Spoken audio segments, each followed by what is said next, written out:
Good people was happening. You know what it is. We back live and in effect with another one. Out here at the rest area, posted up. I had a couple questions in the email about the company I'm at. I've been over here about 4 months.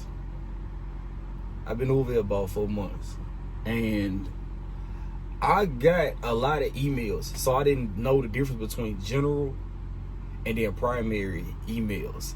Something that the update did, so I wasn't reading all the emails. But I started going through the emails last night. I was viewing the emails or whatever like that, and it's a lot of questions about this company. So, as you may know, I give good, bad, and ugly when it comes to these companies, and I could care less. I could really care less. This isn't discrimination of character or company or persons. So I try to use my words wisely. For y'all that's asking questions, this company, I'm gonna tell you the good side about this company. With this lease purchase, you are able to buy the truck out early. They are Freightliner Coronados, 12.7s. Some of them are built by Fitzgerald, and some of them are the real Detroits. The difference between the 12.7, the different Detroits, the one I have, the green block, comes from Detroit. Some of the others you may see painted, different colors or whatever like that, or the same color as a truck. Those are Fitzgerald. I don't really too much recommend Fitzgerald. But the 12.7, no DEF, none of that, regen and all that. You ain't got none of that emission stuff. So that's the upside to it. The guys that I talk to over here, cool dudes. It's a group of us that chop it up on a daily basis. I met some good people over here. When it comes to the downside, they have two customers. When I first got over here and made a video, somebody dropped down in the comment section and made a statement. Hey bro, this is a chill company. We don't need all that crazy shit, blah, blah, blah, this, that. It wasn't even about that. The thing is, it's not enough loads. It's not enough freight to move that many people if I was to bring that many people. That's why I haven't really said too much about this company. I ran into a couple guys that did say, hey man, I came over here because you was over here, but it's not working for me, blah, blah, blah, that, and the third. This company not gonna work for everybody. If you got real expenses, if you got real bills at home, this is not gonna work. It's not gonna work. You can't make it work. It don't. I'm gonna tell you like this. It don't pay enough. It's not enough free. We got two customers. You might go pick up some lumber. It's gonna pay you between $700 to $900. Go pick some lumber up.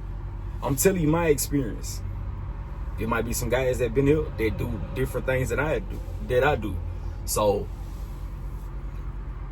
you might go pick up lumber. I pick up lumber between $700 to $900. Take that about 5-6 hours up the road. Go drop that. Go over there. PVC pipe.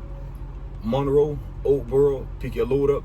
Take it where it gotta go. If you go out far, like out of the southeast region, you're gonna get some cheap paying load that get you back, that's gonna pay for fuel, and then you're gonna get right back in the region of their customers. That's just how they operate. That's how they do it. Some weeks, you can take home 13.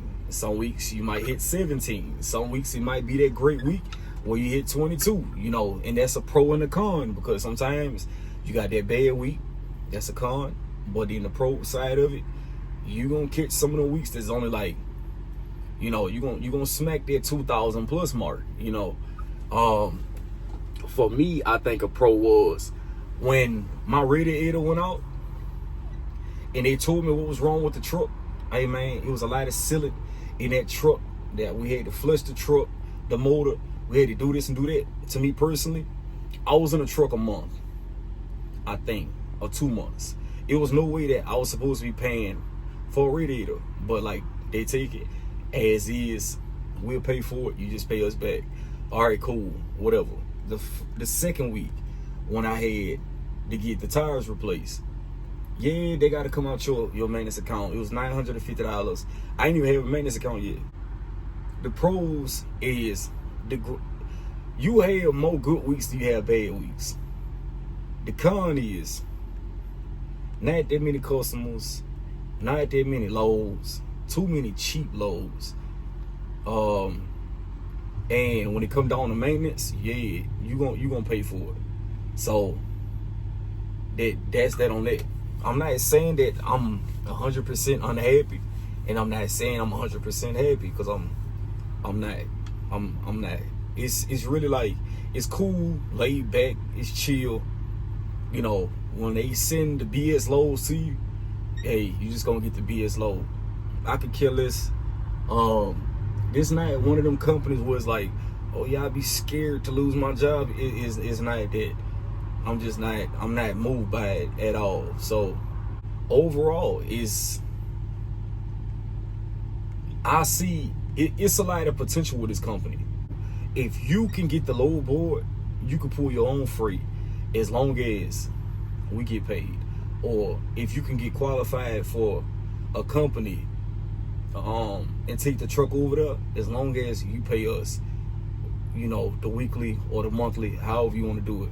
But they not doing that, and I don't really know too much myself on how long I'm gonna be here. I'm gonna try to finish putting my truck together, and once my truck is put all the way together, I'm gonna go over to get a trailer, and I'm gonna go lease on to somebody until my numbers be established or whatever like that, for a good amount of time, probably like a year or so, or however long you need, probably about 6 months, and try to jump back out there 100%, because I got a couple agents and direct customers I could possibly use, you know, within my little realm. But I just want to make this video because I'm running into people. It's like, you know, bro, I came here for you because you was here like you was doing all right, and this didn't. I am, because I don't have the expenses a lot of people might have. So I'm kind of, you know, now that I done knocked a lot of that down, now I'm kind of just like, yeah, let me finish my truck. Once I finish my truck, we gonna be out the door. Or if they come up with something where it's like, yeah, like, y'all go use a load board, y'all go do this, and as long as the, you know, that $500 a week come back, or that $2,000 a month, hey, like, if that don't shake, yeah, I'm gonna be out the door, because I can't do this right here for the next 3 years. I'm just not. I'm not doing it. I'm not doing it. Pick up lumber. These trucks don't need to pull nothing under $1,000. Just me being honest. Because the lumber loads is fuel. Then you get your PVC pipe loads or whatever like that, and that's the money load. Then you get your fuel to come back up here. Then you take that back down. The expenses on my expenses a week is $1,031 that I owe to them. $500 in truck, then plus the insurance and all the extra stuff. So it comes up to about $1,031. The deadhead miles over here, crazy. You might deadhead 3, 4, 5 hours, depending on where you at. You know, just to go pick up a load that's not even paying $2 a mile to you. We're not talking about with fuel, because I think when they send the loads out, they not thinking about the fuel. They like, this is what we got. No kind of calculated breakdown, no none of that. It just, hey, here you go. This is what we got. Hey, you ain't got no load coming? No, that's all we got for today. You know, a quick lie to your face, because you would talk to another driver, and then they be like, oh yeah, they just gave me such and such, and this and that. But why I got a deadhead 2 hours? You know, it'd be a lie to that. And I don't really think too many people, like when people be in the office sitting and never drove a truck, I don't think they understand how much drivers communicate, or the mentality and mindsets of drivers. Why if I'm literally 10 miles from a place, I got a deadhead 2 hours over here just because one of your customers is like, oh, I need to get a load out. No, I never heard of a company that was all owner operator and it's forced dispatch. Some companies will tell you real quick, hey, that's your fuel. You do what you want to do with it. But the minute you say, hey, I'm about to go deadhead up here, just give me a load for tomorrow. Or we might not have nothing, so how is it my fuel? You know what I'm saying? So it's kind of like that forced dispatch type situation. But overall, I've been straight. Like, I don't know what I made this week yet. But I sure know, we'll know something about it. And that's another thing. Like, they can easily pay us out Thursdays, but they don't do that. So, I don't know what I made this week yet. But last week was $17.30. The week before that was $22.98.42. The week before that was $14. The week before that was $17.53. Week before that was $11.85.08. The week before that was $17.63.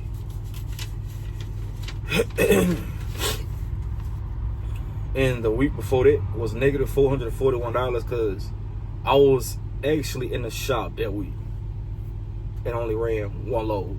The week before that was $28.03.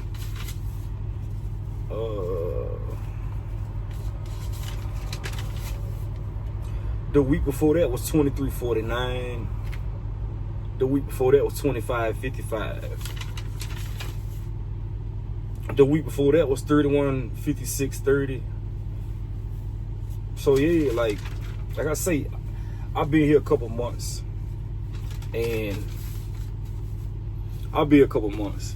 So that's not all of it. That's just the past couple weeks. And I know my truck went down, I got the negative. Then the following week I had to go back up there, so it kind of cut my week short. Then I ended up piping out late because I couldn't deliver on that Monday because it was raining outside and it was a work site, so I had to come back Tuesday. That messed me up on the following week. So it was like, if you gotta slow down, you're gonna have a messed up week. Like, if you're supposed to drop a load Monday, because the way they do it is, the load that you pick up Friday, they don't pay you for it unless you ask for it. But they will take the fuel out that you get on Friday. So you have the fuel Saturday after midnight in order for that fuel not to come out your check. Which it don't make no sense to me that you will have to go to them every week and say, hey, can I add this load on this week's when I just got fuel on this load? You shouldn't have to ask for it. You got to ask for the rate on every load that you pick up. But you pick it up so much, you kind of stop asking because you know about the ballpark range, or you know exactly what it's gonna pay because you always doing it. So, but that's the pros, the cons, or whatever. Some companies just don't listen. If you work for them, it work for them. But when this economy smack, it's gonna be a whole lot of scrambling. But that ain't none of my business. But y'all know I give my honest opinion about any company. They just what it is, So to y'all drivers that's coming over here talking about, hey man, how you like this? Should I come over there? Hey, you didn't reply. I just put my application in. Hey, orientation, this and that. Hey, don't come over here because of me. Another thing is, don't follow me. Like, and that's not me being mean or nothing like that. Don't follow me because what worked for me might not work for you. And I don't want nobody to be in a situation where they like, well, Frank, you was doing it, so what is you doing? Hey, I don't know. I don't drive the truck. God drive the truck. God signed them paychecks. God allowed me to make it to and from my destinations every day. If you want a paycheck drop, that's what he giving to me. I just take it. I don't complain about it. Let life take its course. Hey, let God guide you in any path, along your path. Be the light to your path. And hey, man, over time, it'll all make sense. It'll all make sense. So, ain't no need to be out here stressing when technically your life is already written. Just live it out. That's all you got to do. Just live it out. You know, so please like, share, subscribe, comment, all the good stuff. Catch up with you on the next one. Yeah.